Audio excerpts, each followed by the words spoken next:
This is not a toy. Bad things will happen if you don't use it for the right reason. To get through high school, Phil's got the right gear, but he's stuck in the wrong year. I'm not sure how long it's going to take me to fix the time machine. From the makers of Even Stevens and Lizzie McGuire. I'm going on a joyride! I told you something bad was going to happen. You really are from the future.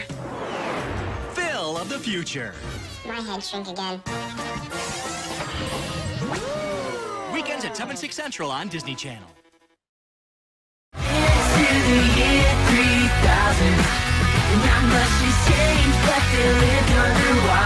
Phil of the Future was a Disney Channel sitcom from the early 2000s. It follows a family from the year 2121 who gets stranded in the 21st century when their time machine breaks down, and a bunch of hijinks ensues as they try to make the best of their situation. I've seen a handful of episodes. I feel like I've always caught the last few minutes because the show I actually wanted to watch was coming on next. The most I remember about the show is the theme song and the caveman.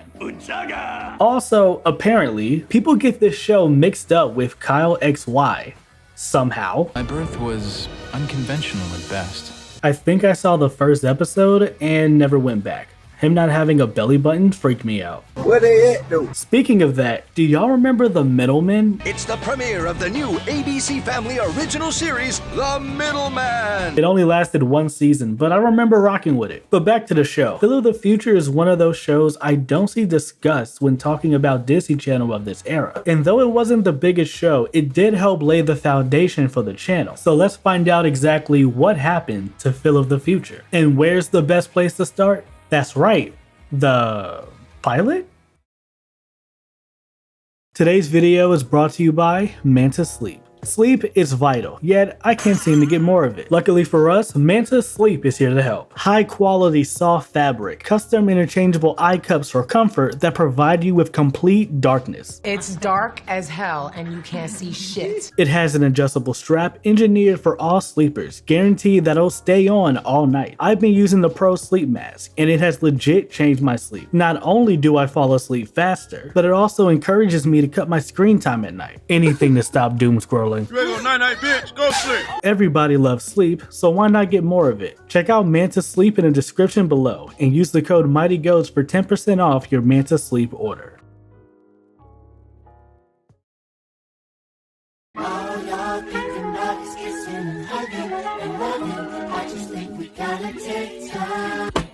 The episode starts with the Diffie family asleep until they hear a sound coming from downstairs. They go down to investigate and stumble upon an empty lasagna tray and a half-eaten oven mitt. While they're all being distracted by a sandwich, a caveman comes out of the cabinet. Right now, I just want to slam down one of these bad boys for a little late-night pick-me-up. Alright, I'll buy the fact that none of them saw him, but I know they had to at least smell him. What is that smell? Smelling like shit mixed with I be damned. Back upstairs, the parents discover something strange under the covers.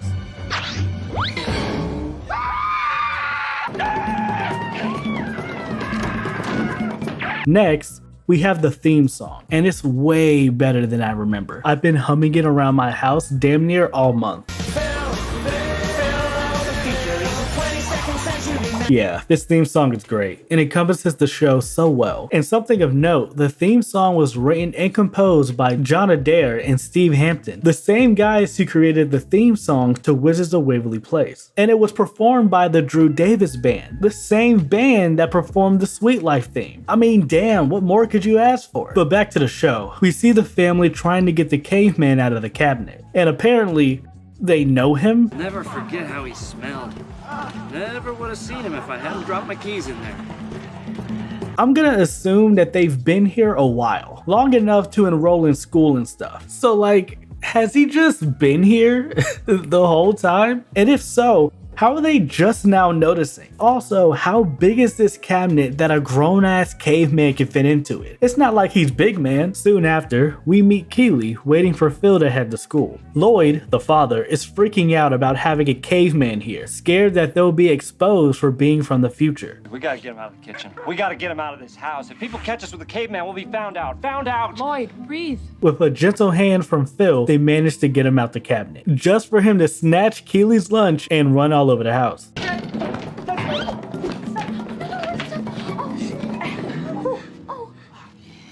his name is. He looks kind of like a Curtis.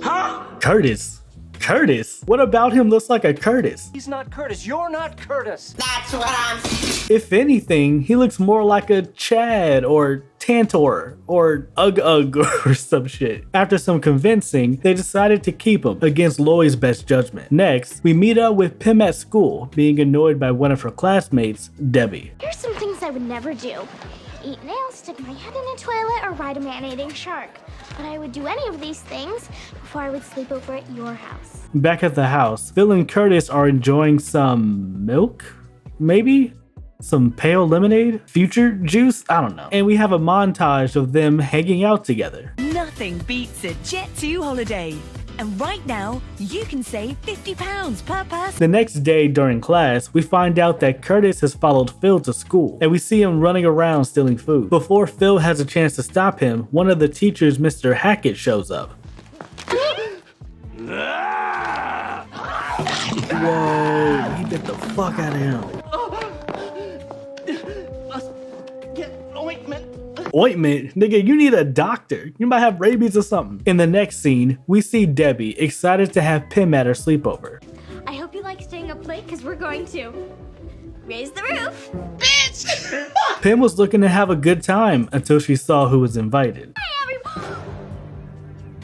Silent Judy? Neck brace, Lana? I get it off in 8 to 10 weeks. Pim tries to call home to be released from this nightmare, but Curtis ate the phone. While at home, we see the family watching TV, and a news report comes out about a local teacher being assaulted. Well, what can I say?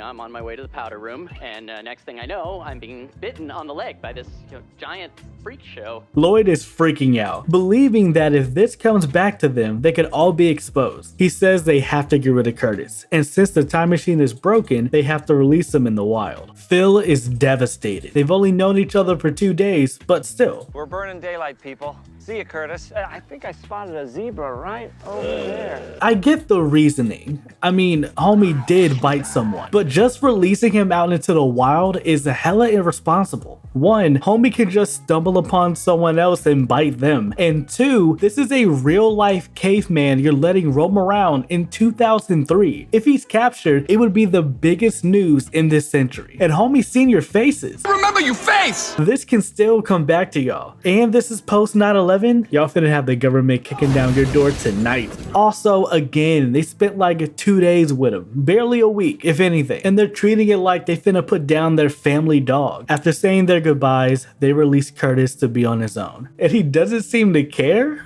My nigga runs off immediately. He left their ass for a fake zebra. Back to the sleepover, Pim is slowly losing her mind. Debbie's grandmother soon shows up, saying it's time for bed, even though the sun is still up. We can't go to bed now. It's still daytime. Birds are singing. People are swimming. I can still burp my lunch. Man, I've been to sleepovers like this. And to make it worse, we had church in the morning. Bro, I used to hate that, bro. Ain't nothing like waking up for service after spending all night playing video games. And if you mess around and fell asleep, bruh, you better not wake up. Fuck around, get the worst whooping of your life. Pim is over this whack-ass sleepover and starts working on an escape plan until she's stopped by the grandmother. I was just, going to the bathroom. Good, we can go together. I need to spruce up my dentures. Back in the woods, Phil and Keely are looking for Lloyd because he somehow got lost. During their search, they stumble upon Curtis?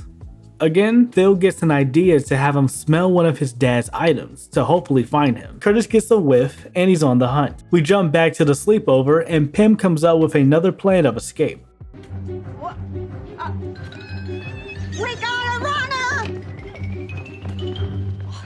I'm not a runner.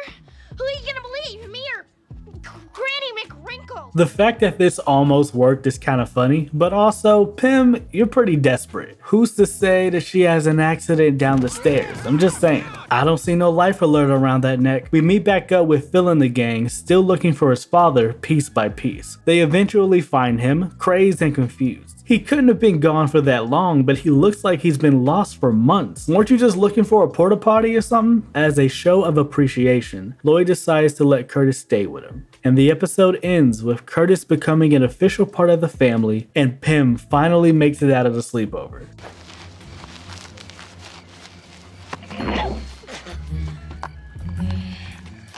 Sweet freedom!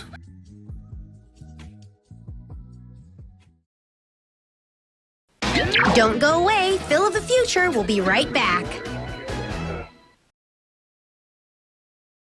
Let's blast-a-rama back to Phil of the Future.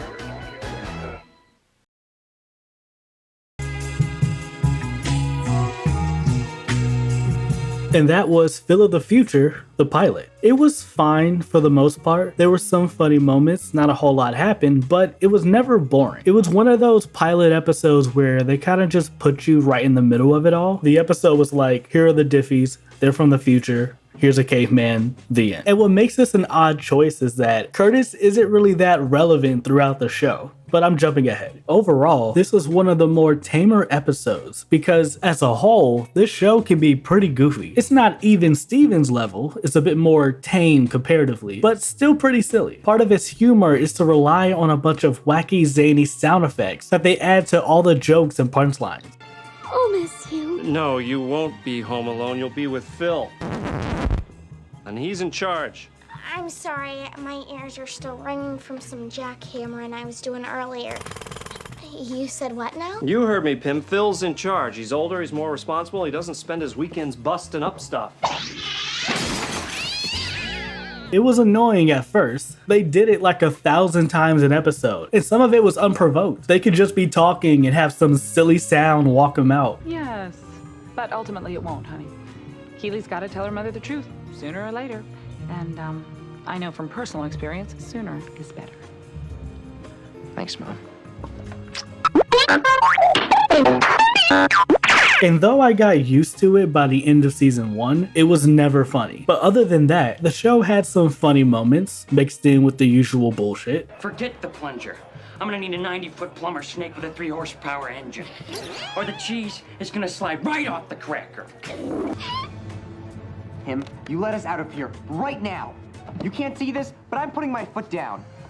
He did it, Pim. His foot's down. You know, individually, you two are a pain. But together, you're a bee sting in the eye. Pim, you and your zingers again. Watch out, Carrot Top. We'll see who teaches who. Whom? It's who teaches whom? Pim Diffie doesn't walk for nobody. Grammatically, I believe it's Pim Diffie doesn't walk for anybody. See it, imitation. Helka spends the weekend lifting 40-inch plasma screen at Uncle Vatchek's discount video showroom. No payments till January. No credit. Bad credit is okay. I'll do it. How come you get to use a wizard all the time? Because I'm the one from the future. Oh, right, the future, where apparently nobody shares. Obviously, somebody has loose lips. All right, it's me. I love the limelight. My parents were acrobats. What are you doing? What do you think I'm doing? I'm looking for me pot of gold. Put your back into it. Garr, rawr, rawr, rawr. What the fuck? How long have I been asleep? A long time. Did you know that you talk in your sleep? You have a sailor's mouth. You must have cable. Ha ha! Why are my thumbs up? Let us A.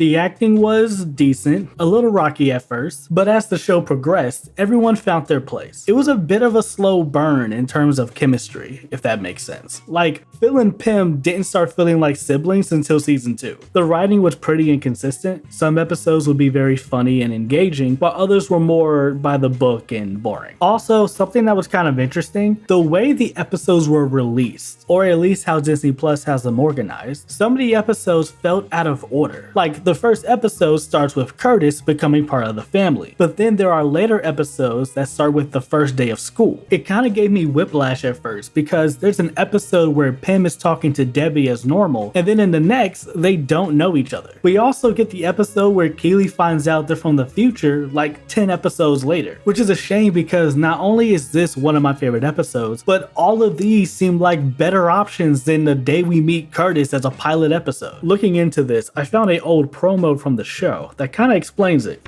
Next Friday, Disney Channel's taking Phil of the Future back to the beginning. What are we waiting for?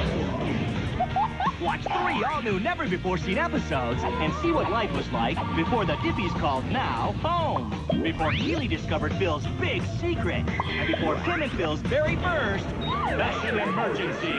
Dad hosed us. The Phil of the Future blast from the past Friday. Next Friday, starting at 6:30, 5:30 Central on Disney Channel. Alright, so episode 10 is the true series pilot, but Meet the Curtis is just the first episode on Disney+. Why they did this, I have no idea, but it helps explain why the first episode felt off and why some of the others were all jumbled up. One of the coolest elements of the show for me was all the future gadgets. This was a fun addition to the show. The main thing they use throughout the show is called a wizard. It's implied that just about everyone has one in the future, which is kind of wild when you find out exactly what a wizard can do. It can do some harmless stuff like trim the hedges, paint the garage, and change clothes, but it can also teleport and interpret animals. What you thinking, Max? Huh? You're all bark, right, pal? Another move and I'll rip your appendix out and use it as a chew toy. Which I mean is kind of cool, but then you get into the weird shit. Like there was an episode where he transformed a bull into a cat. Then there was the episode where Pim was running for class president and made Mr. Hackett sweat involuntarily and hallucinate. And then you have the episode where Phil brings a statue to life. Run! Like, what exactly is a wizard, and why does it need to do all this? Also, the wizard only has one weakness, and it's pudding, because of course it is. Pudding is the only substance that can actually block a wizard's signal. We can send Space Droid Kree Block 7, but we're defenseless against pudding. In addition to the wizard, there was the DNA scrambler, which does what the name suggests. Phil used it when a girl had a crush on him, and instead of telling her he's not interested, he instead turns himself ugly. The dress me hoop seemed irrelevant because the wizard can do the same thing. Canned food spray is exactly what it sounds like, and explains why Barb can't cook for shit. I never understood the appeal of having food just manifest itself from a can or a tube. I always felt that it would make the food taste worse or bland. Like, I would honestly just rather cook, unless we're talking about the microwave from Spy Kids. You're telling me I could get a Big Mac meal by the push of a button? This shit would be clutch after a couple edibles. The holographic tracker allows you to track things. This alarm clock and hair straightener. Instamorph allows you to turn into other people. Laser Squash was a pretty cool looking game. Like, I wish we had this now. The new Ager was pretty interesting. Not only could it make you look older, but it could also make you act older too. Like in the episode where they had to babysit that man child. You're not gonna see any difference on the outside. You're aging his behavior, not his appearance. Nathan, are you okay? Okay? Honey, I'm worried about my cholesterol. The neighborhood's gone to pot. But you take it one day at a time. The Omnimatic Grabifiers allow you to climb walls, and the Penny Missile has a couple different uses. We see that it can make you jump high, but we also see that it makes Phil a great gymnast, so I guess it's an overall physical enhancer. The Replicator makes clones, the Vice Versa Ray, which allows you to switch bodies with someone. Second to the Wizard, the Skyak might be my favorite of the gadgets. It's like a space jet ski, and it's cool as hell. Remote comic racing looked pretty cool. This virtual fighting game looked pretty cool. This must be what Virtual Fighter 6 finna look like. In the future, they go to school virtually and use a homework helmet. The Giggle is the futuristic version of the internet. It contains all the world's knowledge and constantly updates itself. It's so cute. Like you're holding the whole internet in your hand. The internet, please. This thing replaced the thing that killed the internet in a pay-per-view battle royale. I know he says it replaces the internet, but I'd rather pull out my phone than wear a helmet with a screen on it. The Virtue goggles were pretty cool. It's how people in the future experience virtual reality. The Androider was an attachment you could add to the wizard that would give you the strength of an android. We talking 17 or 18. It would also give you huge muscles and have you looking like SpongeBob in the Red Pants episode. Then you have Cinespecs, which allows you to watch movies anywhere, anytime. Something I wish they explored more was their life in 2021. We rarely got any glimpses into their world. I mean, we saw a little bit with the Virtue goggles, but that was kind of underwhelming. Like, I don't know what I was expecting, but I wasn't expecting it to look like Xenon. Yo, speaking of that would have been a crazy cameo, bro. If Xenon just showed up, that would have been hard. Zetus Lapidus, Phil. Start digging in your butt, twin. We only get a couple references from their time. There was the episode where they celebrated Unification Day, which is them essentially celebrating world peace. They got peace? You bet you, Dad. Unification Day, best holiday of the year. Break it down, Lord.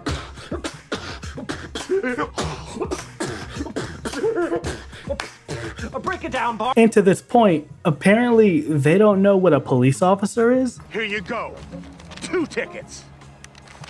Have a nice day, road scum. See, he's not mad at us.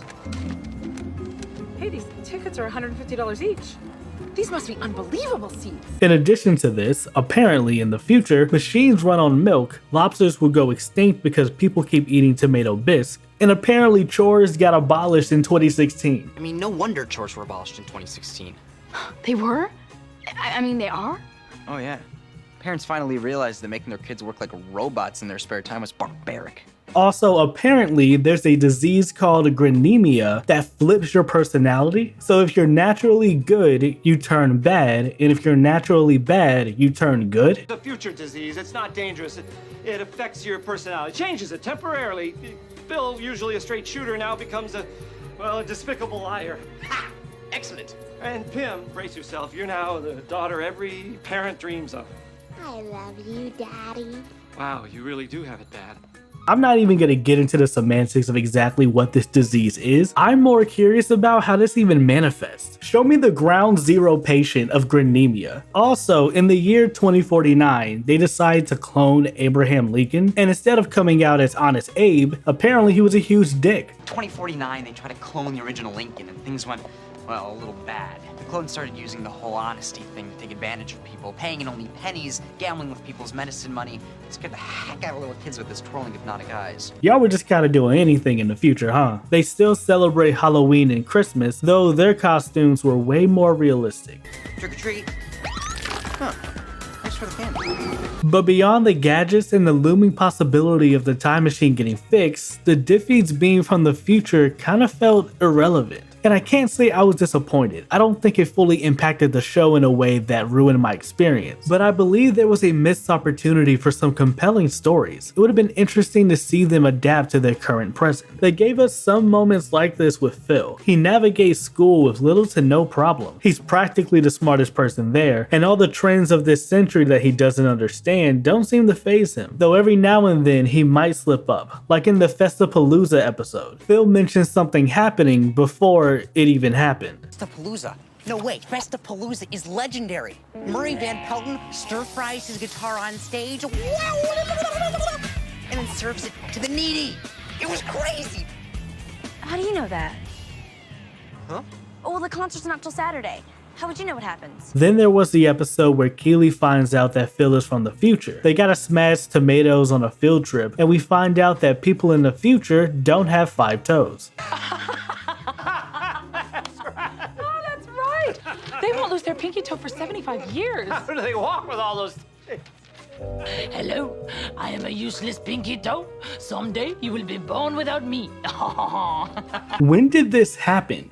When was the first batch of babies born with 4 toes? And how did this become so socially acceptable? I don't know, I feel like this would have been something big enough that they would have tried to fix. Also, y'all live in a world where engines are powered by milk and wizards can create life, and yet y'all can't bring the pinky toe back? All these technological advancements, but yet regrowing a limb is not a priority. Also, what about missing a limb could make someone believe he's from the future? It's not like he's a cyborg. He could just be missing a toe. That's more plausible than immediately claiming that he's from the future. Then you have the episode where Mr. Hackett catching the whole family using their future tech, and they had to prove to him how normal they are.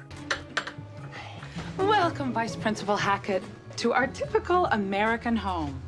It's not until season 2 that they play with the idea a bit more. We see it start to bother him how out of touch he feels. I'm not going out there. Everybody's laughing at me. I know so much more than them, yet I come off so dumb. I'm always doing or saying something wrong. But you always find a way out of it. Yeah, and it's exhausting. Making up excuses, hiding gadgets, chasing replicants. I can't take it anymore. I know it's not easy, but don't you think you're being a little overdramatic? Overdramatic? Beyond the theatrics, this is a fairly compelling moment, and I thought it could have been really interesting to see them commit to this idea. Honestly, the only other time we see him consistently struggling with being from the future is in his relationship with Keeley, and we'll get to that. They never talk about any of the rules regarding preserving the timelines, but they had a few close calls, like in the episode where Phil finds out that the guy who goes on to invent the wizard goes to his school. Hang on to this. May come in handy one day.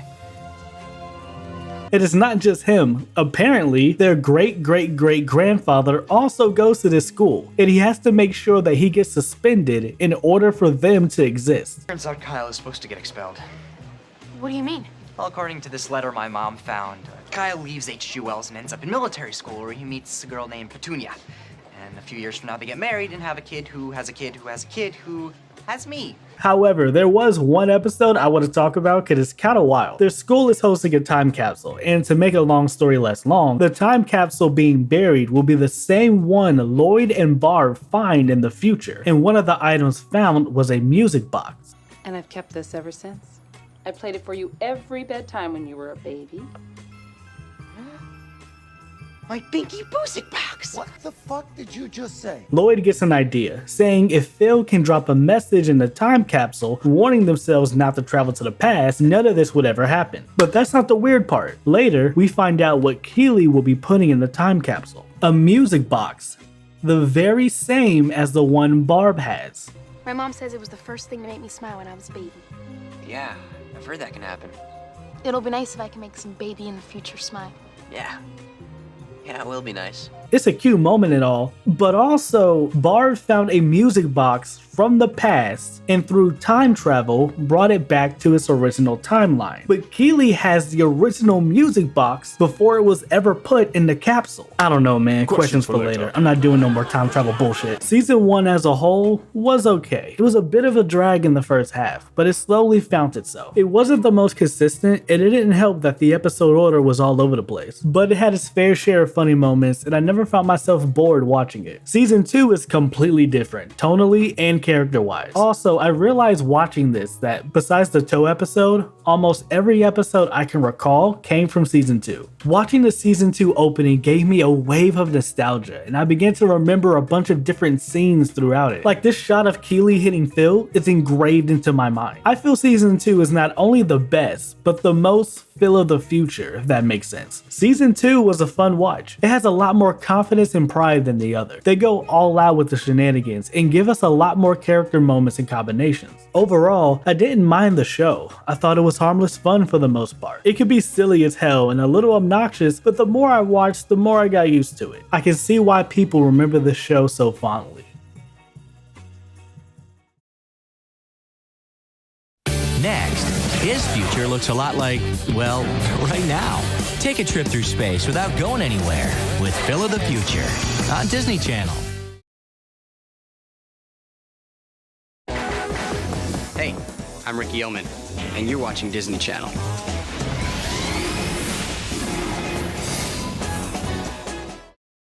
Life is good, I can't complain.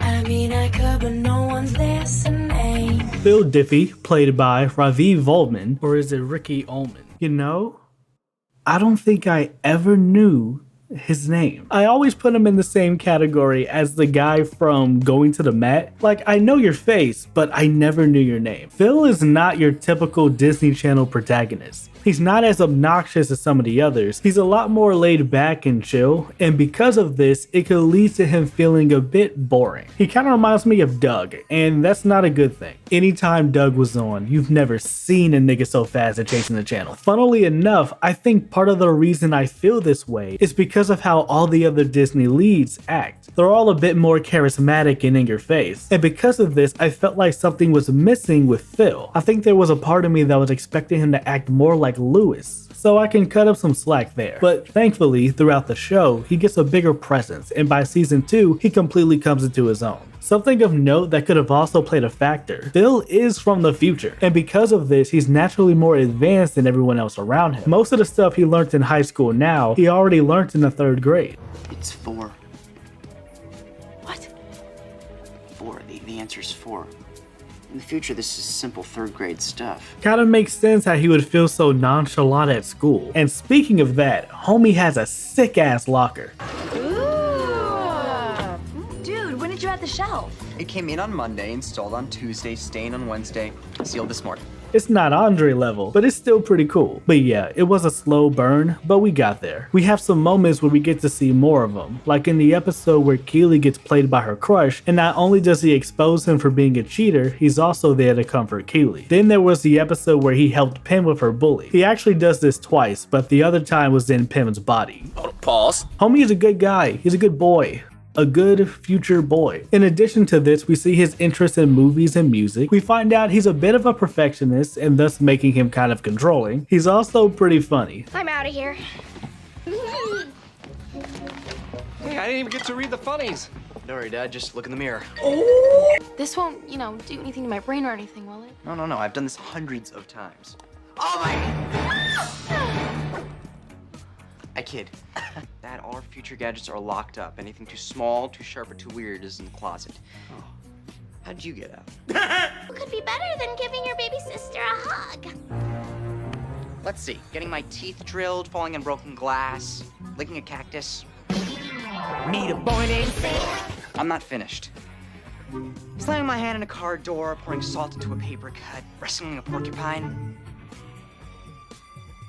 I'm done. In season 2, they switched up his character a lot. He's a bit more reckless and goofy. He's still an overall good person, but he's definitely more willing to use the wizard to get him out of situations or just to take a shortcut. I think this was done for the better because it allows them to play off the family a lot more. Like, he's still the straight man, but I like the fact they made him more malleable so he can play into the shenanigans a bit more. One constant aspect of his character is how much he cares for his family. He always puts them first, even at the expense of his own happiness. Like the episode where he leads one of the biggest parties of the year to celebrate Unification Day, or the time he endures all of Andy's bullshit just for a chance that he'll take him back home. Clever. Funny guy. Yeah. Homie is willing to risk his relationship with Keely being erased just so his family could go back home. He's so down for his family, even though they kinda treat him like shit. Especially Pim. Like, damn, Homie could just breathe and it pisses her off. Something interesting that happens is how his desire to go home changes throughout the show. As we see in the true pilot episode, he wants to go home just as bad as everybody else. But as the show progresses, we see him become more content with this century. He begins to appreciate it and the people in it. When we're first told they're going home, it's bittersweet for him, and it gets harder and harder to say goodbye. And what makes this hit harder is the fact that no one seems to care. I'm talking about us leaving, us never knowing when it's gonna happen. Are we gonna be here for my senior prom? Are we gonna be here for Groundhog's Day? For Christmas? For my Sweet 16? Phil is the only one to have an attachment to this century, and yet nobody feels the need to ask him how he feels about it. At least not until the very end. When they give him space and turn down the wacky ass sound effects, Phil can be a pretty compelling character. Ravi did a pretty good job. He brought his own unique charm to the character. He's at his best in his subtlety and delivery. So it wasn't really me singing? Not technically. But it was just me who guaranteed I'd beat Tara right out in front of the whole school. Yeah, that was you. There's no getting around that. This was actually my first introduction to him on the channel because I had never seen Pixel Perfect. So I decided to watch Pixel Perfect for the first time while making this video. And yeah, it's definitely a movie. But yeah, overall, I thought Phil was a solid character. Keely Teslo, played by Ali Mashaka of Ali and AJ, Keely was a solid character. She's a typical fun-loving friend. She pretty much rocks with everybody, except for Tara. I wish a building would fall on her. I wish she'd get stung by a 50-pound bee. I wish a dog would mistake her as a fire hydrant. I wish the U.S. women's soccer team would use her as a ball. Hope the zipper on your jacket can start. and your headphones short, and your charger don't work, and you spill this on your shirt. She's one of the funnier characters. She has a certain level of charm that helps the show, and her facial expressions and delivery add to the humor for me. You're pretty sassy for a guy whose family is depending on me for a ride home. What are you saying? What if I don't do your stupid prank? You're not taking us back to 2121? Your friend's pretty smart. Well, he has an A- average. This was also my first introduction to Allie, since I didn't watch Cowbells till years later, and I've never seen Now You See It. I decided to also watch this one while making this video, and yeah, it was okay. I wouldn't watch it again, but it was fine. They made her a bit ditzy in season 1, like part of her character was being dumb, which was kind of annoying. Phil, I have an idea. We're locked in here, so we should call a locksmith. They have those special unlocky tools. They can get us out. Keel, the phone's out there, remember? Exactly. So when they get here, they can hand it to us. But luckily they changed it up in season 2, which is her best form. I feel like she works best as the overzealous, excited friend than the stupid dumb one. They also give her different goals and motives. In season 1, she wanted to be a singer, which checks out, seeing how she's a great singer in real life. They even had an episode dedicated to it. Also in this episode, Tara's bitch ass ends up winning first place somehow. Y'all know damn well Keely did way better than that tone deaf lizard.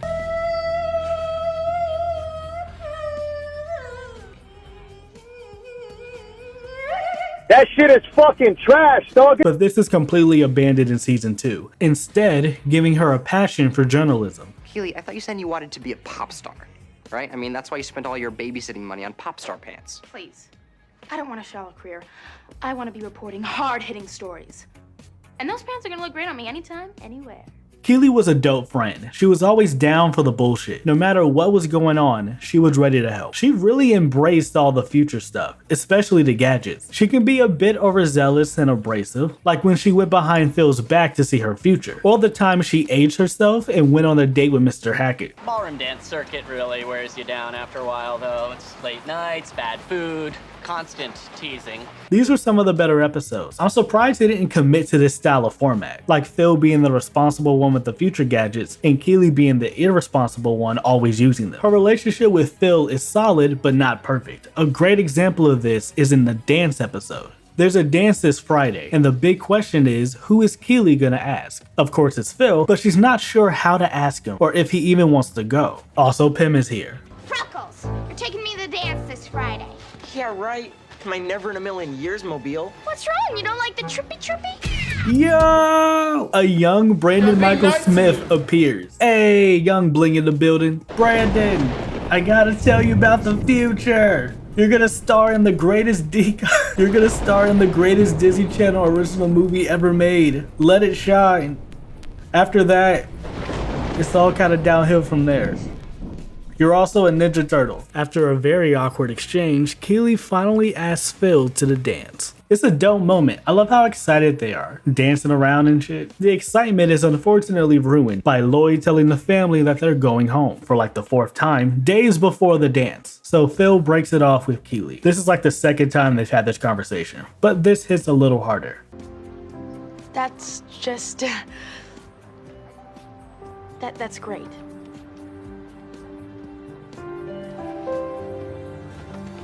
You know, Phil could have fought for this. I mean, homie doesn't even entertain the idea that they could just leave after the dance. But oh no, Lloyd done messed up the time particle, whatever the fuck, and now they're not going home. Phil tells Keely the good news, but he's too late. Keely's already asked someone else, thinking that Phil will be gone forever. Oh, I'm sorry. I already asked Owen. He fucking that shit up. Also, while this is happening, Pim is cornered by the popular girls, asking if she has a date to the dance. She lies and says she does, and to keep it up, she pulls one from a magazine. I guess you can say the only boy she gets are in the pages of her catalog. Here stands Lord of the Bluff. His lies are legendary, so the truth made him...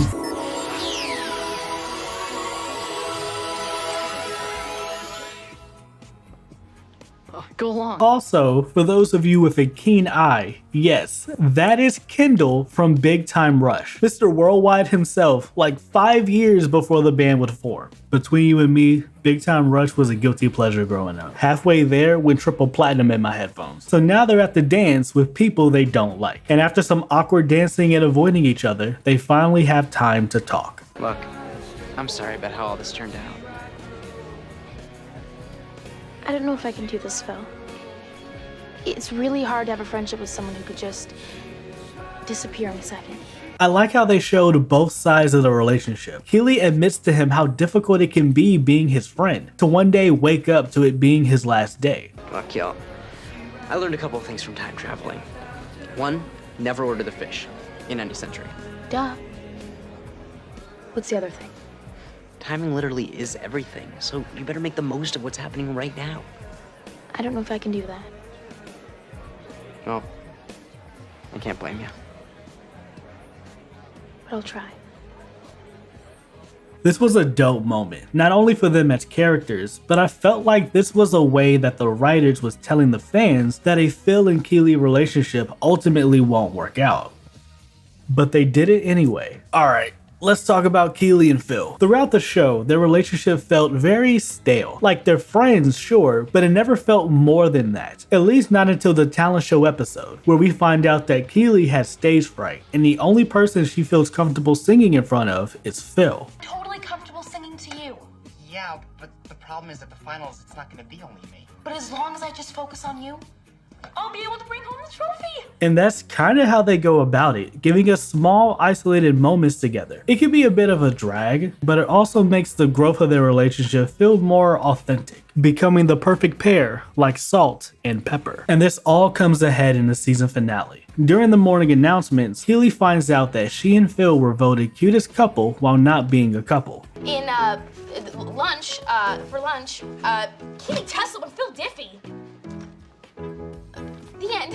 This kind of comes full circle since damn near everyone already thought they were a couple anyway. Makes you feel any better? I haven't asked anybody yet either. Oh, please. You know you're gonna ask Phil. Wait, Phil can roll with us. He has his old lady. Yeah, man, you and Keely are always at the mall together. You share a locker with her.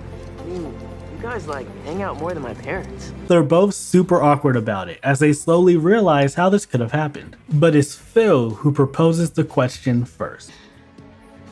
Unless...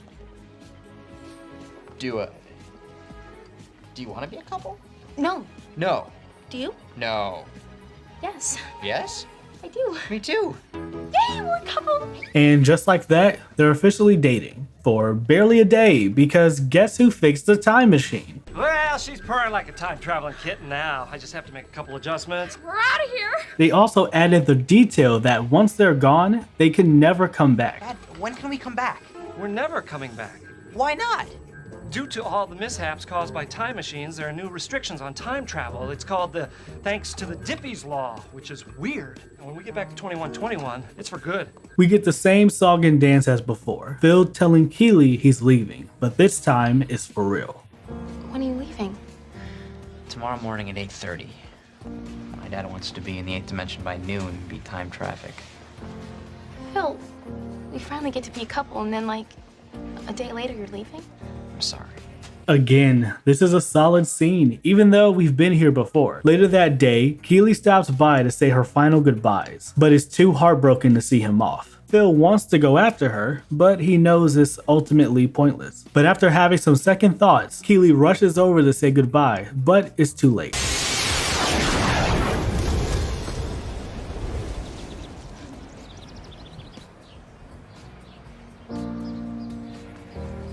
While this was happening, Phil was feeling the same way. They turned the time machine around, allowing Phil to make it in time for the morning announcements to see Keely one last time. Still here. Does that mean you're not going? No, I'm still going. Oh. I didn't want to leave without saying goodbye for real. Then, good. Not gonna lie, this scene was low-key perfect. It was a bumpy ride, but we got there. In the future, will you wait for me? Wait for you? Would you even be alive? Also, to that point, in an earlier episode when Keely takes one last look at her future, they notice a ring on her finger. So either it's not Phil or they somehow made it work. I have mixed feelings about the ending overall. It did feel rushed and clunky, and them getting together just to break up immediately afterwards felt pointless. But this was a pretty sweet moment. So yeah, I liked Keely overall. Pim Diffie, played by Amy Brucker, the voice of Haley Long in American Dragon Jake Long. Alright! Check out my Japanese teppanyaki techniques. I don't have much to say about Pim other than the fact that she was kind of annoying. Most of the show is her complaining about being here or coming up with a plan to take over the world, which never works out. They tone her down in season 2. She seems more interested in regular kid things, and things that might not have bothered her in season 1 now affect her in season 2. Like, I feel like season 1 Pim would never have cared about what the popular girls think, but now we see her bending over backwards for their approval. Her beef with Phil is the typical sibling rivalry, but completely one-sided. Like, besides some of the basic sibling teasing, he doesn't ever bother her. All he ever did was not get in trouble, and I guess she took that personally. I bet you're sorry Mr. Never Do Anything Wrong. But one day, you'll mess up and I'll be there. I'll see to it that your reign of goodness comes crashing down like a house of cards. Then you need a role model. A hug or something. I mean, sure, that can be annoying, but also, if you just toned it down a notch, maybe you wouldn't be in trouble all the time. She can be a dick, but she's not all bad. She's came in clutch for Phil a few times, and like him, she's willing to sacrifice her own goals for the family. She could be pretty funny at times too. The way she be talking to niggas is hilarious. You knuckle dragging yabo!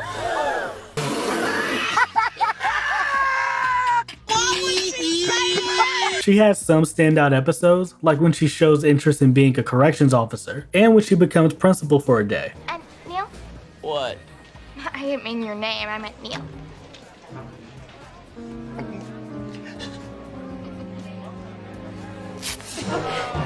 I'm principal for life!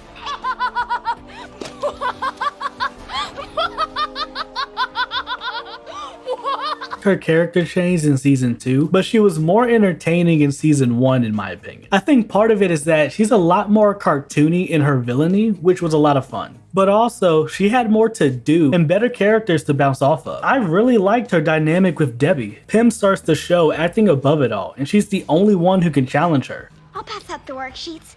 I think we all agree that it's time Debbie Berwick sat one out. Oh no, that's okay. I love to volunteer, really.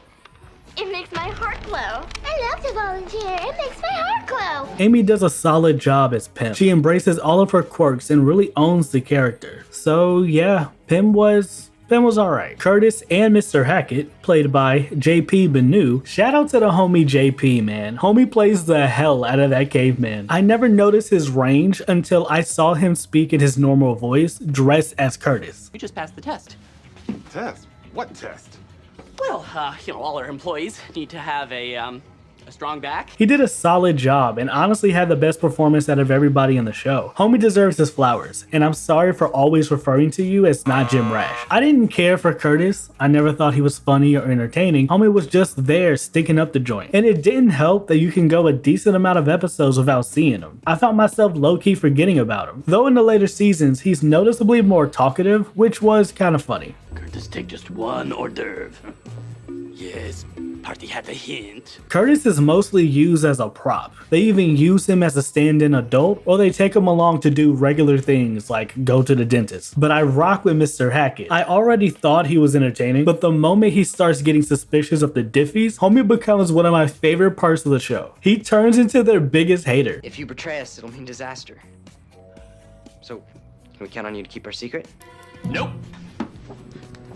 Mr. Hackett, please. I've been keeping their secret. Yes, but who would ever believe you?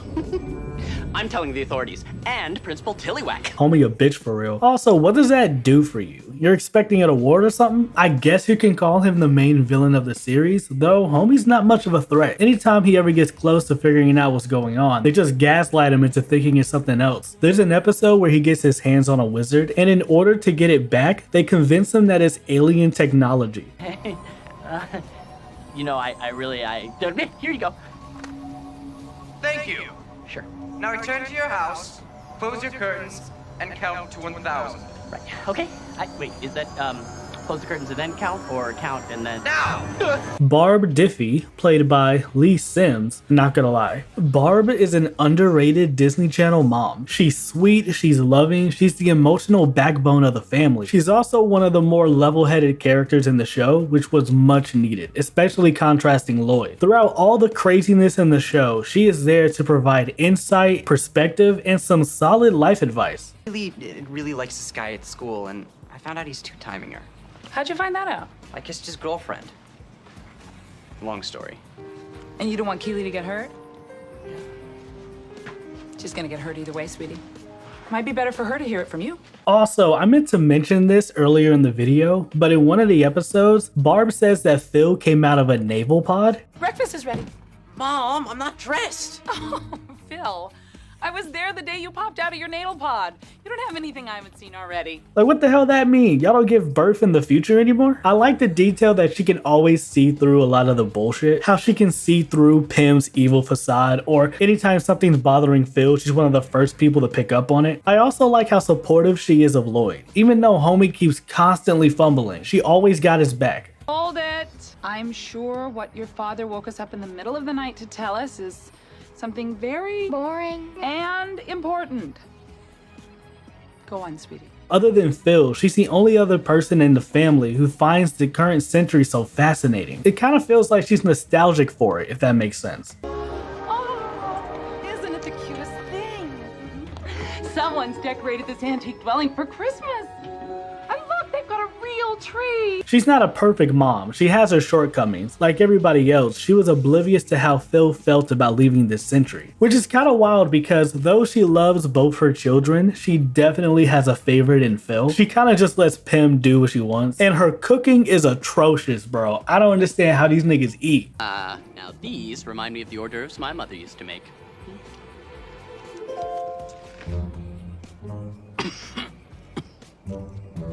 It's like you found her recipe. I take back what I said about the spray can food. If this is what you niggas are forced to eat, I would eat canned food too. Past the holographic meatloaf. But yeah, overall, I really enjoyed Barb. Lloyd Diffie, played by Craig Anton. Lloyd might be my least favorite character. I never really cared for what he had going on. Most of the time he was either hanging with Barb or Curtis. And if he wasn't doing that, he was dicking around not fixing the time machine. Also, speaking of that, if I can go back to the season finale real quick, this implied that Lloyd could have fixed the time machine months ago, but purposely chose not to. Oh, this whole time we could have gone home, but you deliberately kept us here? No, of course not. Yes! But I have a good reason.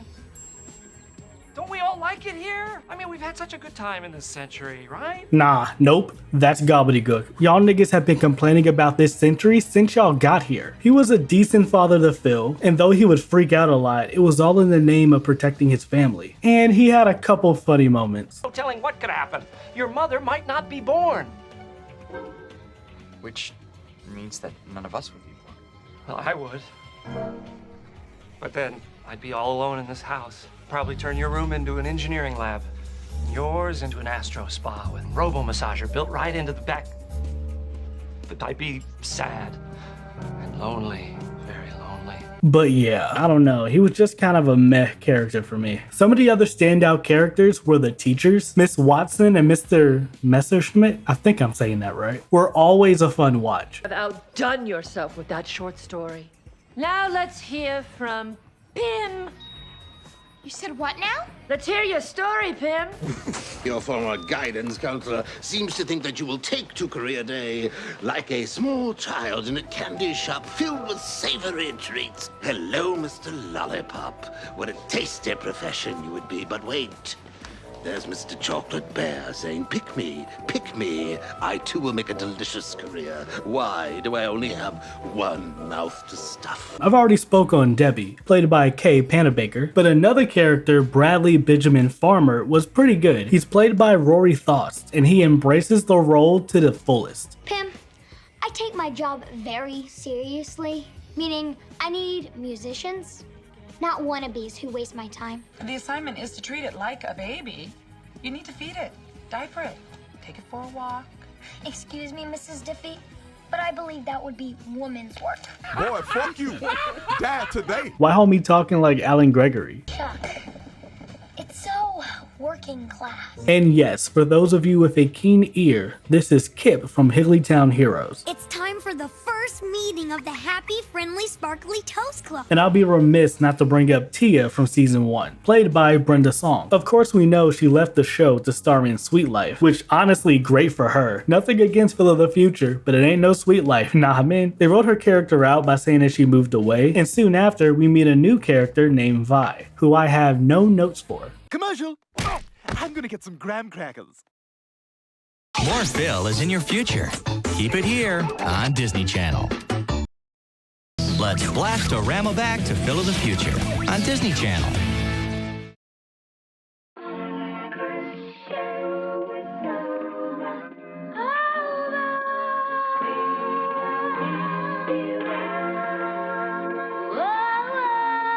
Phil of the Future had a wild guest star list, and a couple of cameos you would not expect. Steve White from Good Luck Charlie makes a cameo. What makes you think you can just burst in here and become gymnast? Orlando Brown, Kevin Michael Richardson as the voice of Phil's made-up teacher. Here we are. Our records indicate that Phil Diffie would excel at anything he puts his mind to. Ben Savage as himself. Ben, I gotta tell you about the future. They're gonna make a show called Girl Meets World. Don't do it.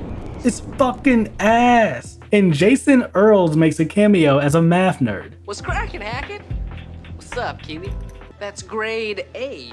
Like beef, eggs, and a clean restaurant. Hey, shut the fuck up with that shit. Phil of the Future was a solid show. I had more fun with it than I thought I would. It was a fun slice of life type of show, with some funny moments, cool gadgets, and a decent cast. It's still not a favorite, but I do appreciate it for what it is. On August 19th, 2006, the show would be canceled. I always thought it was due to low ratings, but no, apparently it was more to do about production. Instead of renewing an older show, they decided to go forward with producing a brand new one. And I mean, you tell me that was the right call. And to that point, I think Phil of the Future came out at the wrong time, because though I don't think it's a bad show, it had a lot of competition. The show wasn't bad, just outclassed, if that makes sense. You're telling me it had to go up against Hannah Montana, That's So Raven, and Sweet Life? I'm sorry, but the Diffies never had a chance. After watching the whole show, I feel they could have done with one more season. Or maybe just one episode, like an epilogue with Keely and Phil. They don't have to end up together, but it could have been dope to show that they're still at least somehow in contact with each other. I'm kind of surprised this premise hasn't been brought back on the channel. They could run it back again with a new family, new tech, and maybe with a couple cameos. I don't know if it would be good, but all the pieces are there. If you've never seen it, it is currently streaming on Disney+. Phil of the Future was a one-of-a-kind show, and though it didn't last long and was overshadowed by its peers, it is still fondly remembered and should never be forgotten. But hey, you don't have to take my word for it.